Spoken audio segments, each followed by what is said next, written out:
What we're trying to do is find out, because Mr. President, Senator Courtney, you don't know who you are.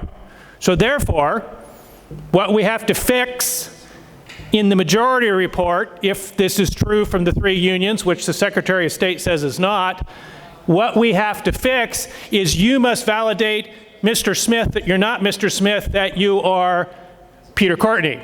So first, Honorable President, you sign Peter Courtney, and then you sign a validation, if this bill were to pass, that you are Peter Courtney. So you sign twice, because you didn't know you were Peter Courtney to start with.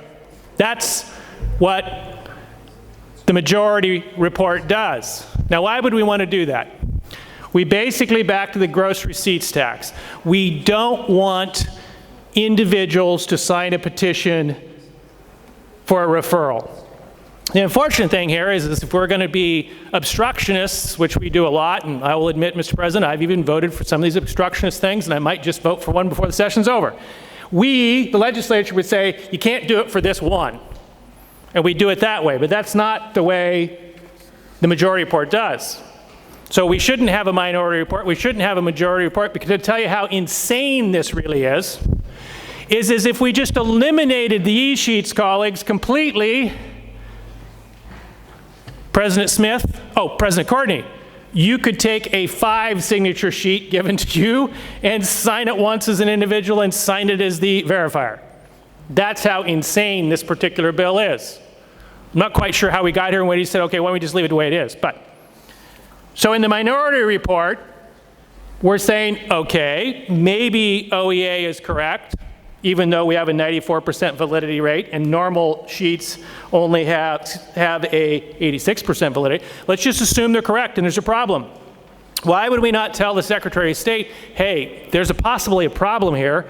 Please go back and look at the e-sheets. Please confirm the fact that e-sheets are 98% valid and regular sheets are 86%. And that's what the minority report does. But once again, we know how the vote's going to turn out in this. We really shouldn't be doing the minority report because we shouldn't be doing the majority report because it doesn't make any sense whatsoever. This is all about, I guess, trying to get 3 or 5% of the people not to sign twice, Mr. President. So what we're really going to do is, if you think the loggers out there or sitting up there aren't very happy with the majority, Mr. President, when you have 200,000 people who now have to sign it twice to say put a carbon plan on the ballot, or to put affordable housing on the ballot, or to put rent control on the ballot, or to put any number of other things on the ballot, Mr. President, boy, they're really going to be mad. And guess what? We're in the minority, and there's less of us, so it's the majority of the people who can argue amongst the majority.